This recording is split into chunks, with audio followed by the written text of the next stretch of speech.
It's not often that a film has our job description in the title, though I suppose The Outlaw might be one. Just now, a film is out called The Critic, which means that every critic in London is rushing to see it. Written by Patrick Marber, friend of the pod. He did talk about it when Nancy and I talked to him about Closer a bit back. Adapted from a novel by Anthony Quinn. And it's interesting, isn't it, to see your profession put up on screen. Yeah, so we went as a pair to Mayfair. Rare outing. Yes, together at the Critic 1-2 to sit in a very lush screening room. At the Curzon. Yeah, where we were actually, before the film started, were treated to a guest appearance by McKellen himself, which was actually a bit of a relief because at this point, I don't think he'd been seen in the wild properly since his accident. So it was quite a nice moment to actually just see him out and about and say, yes, he's definitely okay. He's not in a neck brace or anything. But yeah, that was the prologue, was actually a bit of a lighthearted. Yeah, far from being in a net brace, he was in a rather lovely tweed suit. Yeah, and it's a really interesting film. So we're going to talk about that a bit. So better say hello. So hello and welcome to this week's What's on Stage podcast from me, Sarah Crompton, the critic. And me, Alex Wood, the editor, both of us here at What's on Stage. Yes, so it's a very, very interesting film. For those who don't know the premise, it follows a theatre critic who has an arsenal of knives at his disposal, who terrorises the West End on a regular basis, giving some very vicious appraisals of opening nights. And he seems to have taken umbrage with a very specific actress played by Gemma Arterton, whilst at the same time also trying to deal with a complete transformation of the publishing industry. And he feels like he's part of an old guard that is being muscled out by these new owners, led by sort of Mark Strong as this very officious new editor that's inherited the publication. She wants to make a family newspaper. Yes, a family newspaper where jaded critics are not welcome. Jaded critics who have very, very, very long lunches. Yeah. And very liquid lunches. A whole different world conjured. That's the thing. It's very fascinating as a critic to see how much the profession has been transformed over the last century or so. Well, it's meant to be based on James Agate, who was famously a critic for the Sunday Times for a long time and was incredibly waspish. And I think he serves in the First World War. So before the First World War, he's been working as a critic sort of in his free time, I think. And then he becomes the Sunday Times critic post-war. So he is in exactly that period where the film is set. The film is set in the 1930s with the rise of the black shirts and the sense of a country sort of in crisis. But the old world is still lingering. And you do see these very long lunches between the theatre critic and the opera critic at the gentleman's club that they are both members of. And it is another world. I've said before, I think, that it's a world that to some extent persisted when I started in journalism, certainly when I started in Fleet Street, that the critics on the Daily Telegraph had only just stopped arriving in the office carrying pieces of paper which were typed up by a secretary. And one of the things that utterly fascinated me reading about Agate is that he took apparently 3 or 4 days to write a review. Though he's very witty as a man, he found writing very arduous. And he would do 2 things. One is he would go with a pre-prepared review, so he would have a shape of it, and the other was that if he got the time, he would labour over the review and sort of cross it out and spend a lot of time weighing his words. Even as a Sunday critic, which I am on Dance, you very rarely got that amount of time to think about what you're writing. It's extraordinary. Some of my favourite moments in the film came when McKellen, as the critic, was dictating to his secretary Tom, played by the wonderful Alfred Enoch, choosing which sort of like barb he would pick next to sort of describe this production that he loathed, and then would try and fiddle with his sort of accusations and critiques to make them as sort of awful as possible. Yes, choose the nastiest adjective he possibly could. And all trying to like make the midnight deadline almost like a Cinderella story, but the exact opposite way. He's trying to hit midnight with the most awful piece of content he can, so that the next morning everyone wakes up to this gnarly and awful piece of journalism. I rather like the idea of being able to stalk around the room sort of dictating. I didn't think that was something that I might try and introduce in my own life. I was going to say, I can come round after an evening and sit after a show and sit and type whilst you dictate over a glass of scotch. Exactly. I felt there were some things that were very appealing. What's interesting too about the film, I mean, it spins off, we should say, into being not about theatre criticism, really. So McKellen's character becomes involved in a much more complicated plot involving the actress and subsequent events. So it's not actually about criticism, but it does have some really interesting things in it. So there's this line in it about the critic must be cold, he must be alone. And I think that was always the view of that time, that the critic was oppositional in a sense to the theatre, and that, you know, they, as much as the actors on stage, were there to entertain the audience. They were there to write pieces that were noticeable for their barbed wit. I mean, reading them back, to be honest, the wit is not hugely in evidence. The barbed is definitely in evidence, but the sense of these people being very witty writers is sometimes not there. Though I believe that Agate also wrote very funny diaries, which perhaps, you know, his character comes out more strongly. It was fascinating how the critic's taste was deemed the be all and end all, as in the buck stopped at the critic. Whatever they thought was the overall measure of a show, like it either succeeded or it failed, and that was it. Which was really, really intriguing as part of a conversation now, when we do live in this digital age where everyone has an opinion and everyone has a medium to give it.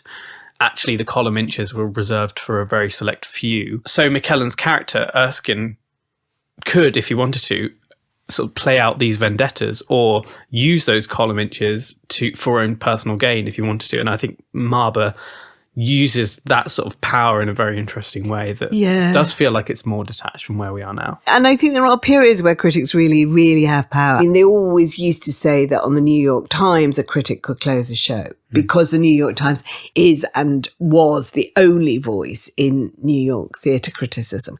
So if you got a bad review from whoever was reviewing for the New York Times, then the show would be likely to end sooner than it might be expected to. The only critic I can think of in Britain who had that authority was Kenneth Tynan, who at his peak sat in this really curious position of being both a real arbiter of taste in terms of the plays he was choosing to put on at the National Theatre, but also had been this real devastating critic for The Observer.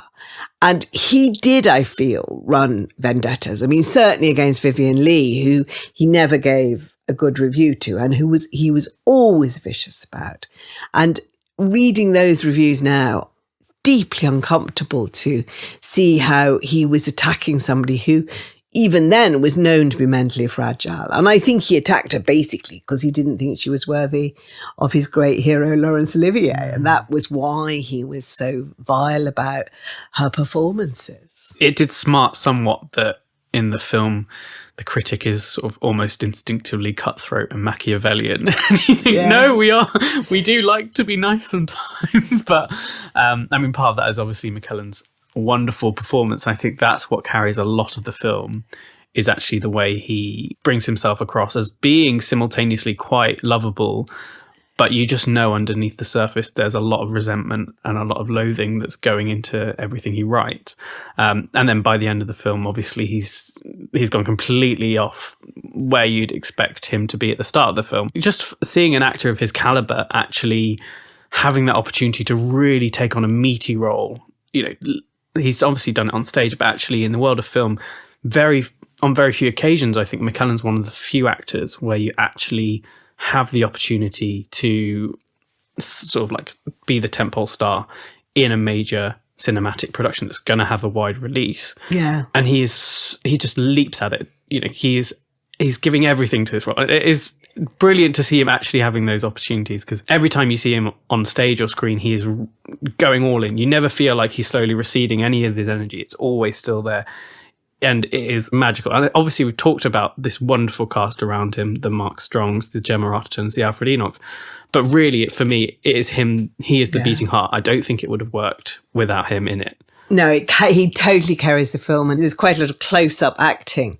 And it's amazing what he does, really. And that's the side of McKellen you don't necessarily see on stage, just because you are so close to him.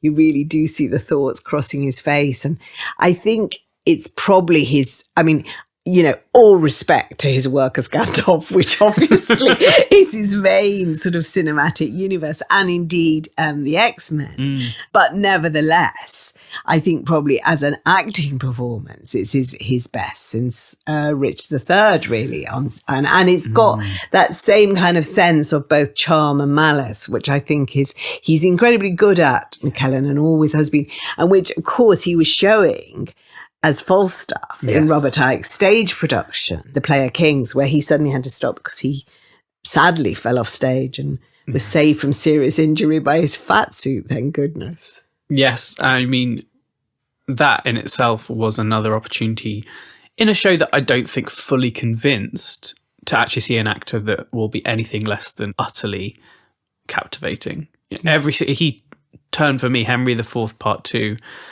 has always been one of my least favourite Shakespeare plays. But he turned some of those scenes that Falstaff, probably the weakest Falstaff scenes in any of Shakespeare's work, into just, you are watching his every move. You can follow his every thought, even as he is sat there in a, slightly mundane orchard, mulling over the state of the nation. You're still utterly entranced by what he's pulling off. Yeah, it had that lovely circularity because his very first stage production, wasn't it, was as Justice Shallow sitting in the orchard in Henry IV Part 2 as a student. And so to see him in his 80s back on stage, sitting there again as Falstaff. I think his stage performances get richer and richer and richer.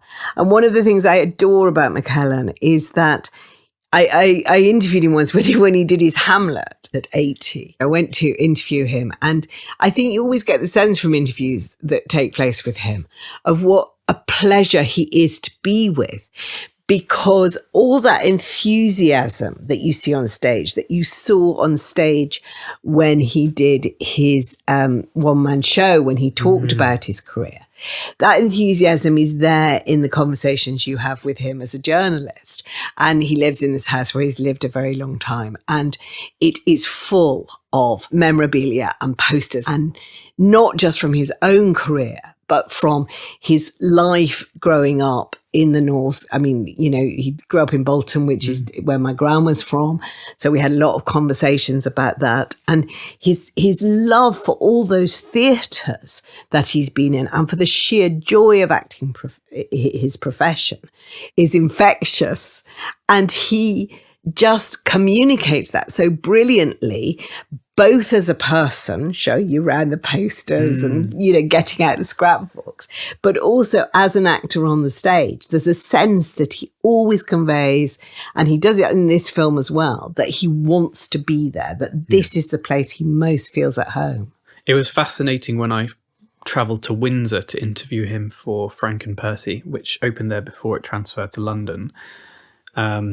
He was coming off the back of a very long day of rehearsals with Roger Allam, just the two of them, so pretty full on. It's not like he gets a chance to break because he's on stage almost throughout the play. I was interviewing him at around 6 p.m, so that by that point he'd done a full 8 hours rehearsals. I just thought, he's going to come in and be utterly knackered, and the producer was saying, just so you know, he's been full out all day, so just if he's a bit low energy, so be it. I was like, okay, that's totally fine. So he got in to the room and we sort of set up, and he's sort of just being quite quiet. And then the moment the camera turned on, I started doing the questions. Completely different man, just alert, enthusiastic, incredibly eloquent, giving some really funny, witty, considered answers to everything, both about Frank and Percy, but also about his career. Exactly as you say, the moment that the work comes into the conversation, he comes alive. And he is so invested in live entertainment and theatre and performance, and seeing audiences moved by work and what theatre can achieve, that he will give 100% to that no matter what. I saw a photo of him recently where he had a He's a rock and roll legend, really. He was wearing a leather jacket with the word Falstaff on it in like blazing font, and that's him to a T. I just can't imagine him ever stopping. To me, the idea of him falling off stage at the age of 80 was so on brand for a guy so caught up in this performance that he's willing to just chuck himself off the null-powered stage and still, pretty much emerge and still be able to carry on working and not feel like he needs to stop. It's just a brilliant, really. We don't have that volume of theatre legends and theatre rock and roll stars. They just don't really exist. So here's a thought. I think part of it is this business about, McKellen came up through rep. And I think weekly rep did breed in all those actors of his generation, 75 and upwards, an absolute commitment and endurance in terms of stage work. So the other person I interviewed this week, who I utterly adore, is June Watson. Now, she's not a legend. You will have seen June Watson. If you are listening to this podcast, you will know who she is. You may not have registered her name because quite often she will be low down a cast list. She's done loads of telly, loads of film, but small parts, character parts. She's had this extraordinary renaissance in her 80s where young directors such as James MacDonald, Stephen Daldry, Katie Mitchell, Robert Icke, Benedict Andrews, they've suddenly noticed that this woman is just amazing. So I interviewed her for The Observer because she's about to go into Oedipus, Robert Icke's Oedipus, with Mark Strong, as it happens, and Leslie Manville. And she's actually playing Oedipus's mother, who is a character not normally seen on stage. She's only mentioned in Sophocles, but Icke has put her on stage. He saw her playing Fears in The Cherry Orchard and thought, ooh, this person's brilliant. She says that it's because she still can learn the lines, and that the problem with actors in their 80s is they can't learn their lines. Anyhow, she said, we were chatting away, and it's a brilliant, brilliant interview. And I rarely commend my own interviews, but it really is worth reading in The Observer. And it's online in The Guardian. But she said that the thing about rep was that you would rehearse in the day and then you would perform in the evening. And then you would go home and you would learn your lines for the next week's rehearsals. And she said when young actors say today that they're exhausted, she looks at them and thinks, you don't know what exhaustion was like. And I think there's some truth in that they were kind of made hardy by what they were doing. My 2 cents on that would be, I think that we're now in a world where actors find it a lot harder to sustain themselves, being able to live, breathe, exist exclusively in that theatre world. So you do see actors that have to take on second or third jobs just to get by. So they can't live in that rep world of I breathe theatre in the day, I breathe theatre in the night, and I breathe theatre in the early hours of the morning, because yes, they might still be doing something that's theatre adjacent. It's a sad reality that the rep system has almost entirely disappeared from UK stages, because it did breed this entire generation of incredible performers. Like if you look back at the roster of the original National Theatre Company at the Old Vic, to this day, those are names that are still filling stages across the country, or did before they sadly passed. And we just don't have a system like that in place anymore. We might do it in the world of comedy, or in the world of film, where there'll be comedy troupes like the guys who made Horrible Histories or something like that. They can go off and do their own projects, but it doesn't really exist in the theatre world in the same way, because the money just isn't there. And it is much harder for young actors, because though they aren't quite doing the rep thing, they're quite often, as you say, doing voiceover work in the day or something else that is exhausting but isn't necessarily building that kind of theatre muscle that I think actors such as McKellen and Watson had. And I mean, it's a different world. You can't go back, but it does sometimes make me think what the world will look like when, today's generation are 70 and 80, whether they still will be on the stage. But I hope so, because someone like Alfred Enoch, who we've mentioned in passing, is such an amazing presence on a stage, and he's wonderful in the film. But he's at the moment he's doing the RSC Pericles, and he's just fabulous. And I love the idea that he's been working with McKellen. McKellen is a great believer in handing on traditions, and you watch Enoch, he's just as luminous and charismatic as any of the previous generation. One thing I like about going to the theatre regularly as you do see these successive waves of people coming through, which is exciting. I do love it when actors that have profiles like McKellen's or Watson's do find those rising star directors, and by being attached to certain projects that will sell well because it's got a high profile name attached, it will elevate all of the cast and creative team that are also involved on that project. Like if you look at Player Kings, yes, McKellen's face was plastered all over it, but actually it was a wonderful vehicle for Gemma, who is the guy playing Hal, to have a huge 3 to 4 hour production where he can show off his incredible Shakespearean prowess. Like he was wonderful in Romeo and Juliet at the Almeida, but I think this was a whole other level of performance, of giving a Hal that I hadn't seen, especially in that Henry IV Part 1 with some of what Rob Icke was doing.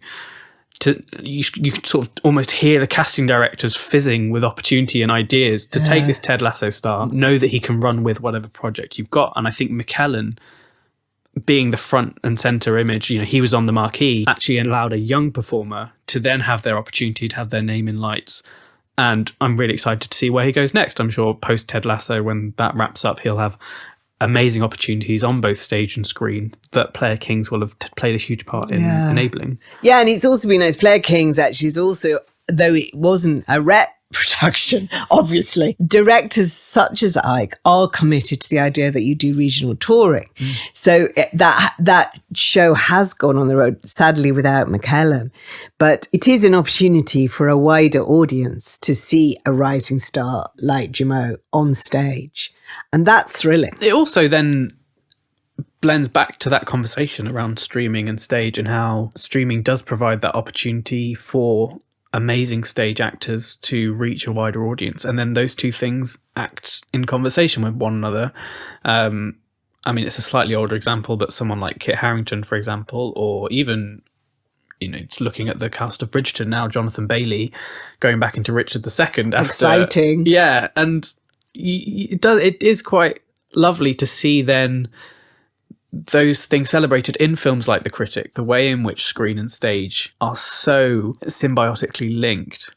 You can't have one without the other. And yes, it comes in a dastardly murder mystery thriller plot in the case of The Critic, but it is a love letter to performance both on stage and screen. And like you say, those close-ups of, I think Anand Tucker, who directs, has this incessant love of every single line and moment across McKellen's face, and finding those things with these very, very intense close-ups, almost to say, this is the world of stage, but I'm accessing it in a way that you'd never normally be able to get. And I'm going to cast some of the best British stage actors like Leslie Manville, like Romola Garai, like Gemma Arterton, and I'm going to give them this wonderful meaty plot, and I'm going to get Patrick Marber to write the book, who's one of the greatest theatre directors and writers of his generation.